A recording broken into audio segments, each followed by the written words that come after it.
I'm Sophie and I'm 11 years old.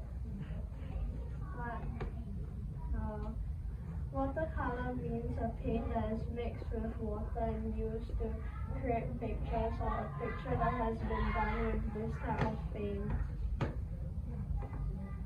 I chose this animal and outfit because this animal is cunning and sly, and the outfit is sporty.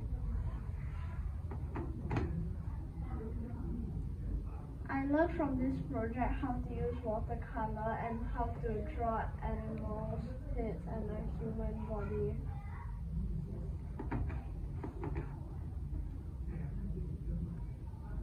I enjoy using watercolor. When you mention this animal, what is it? How is a fox? And what outfit is it?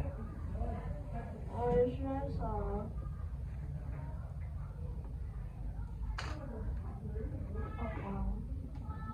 this.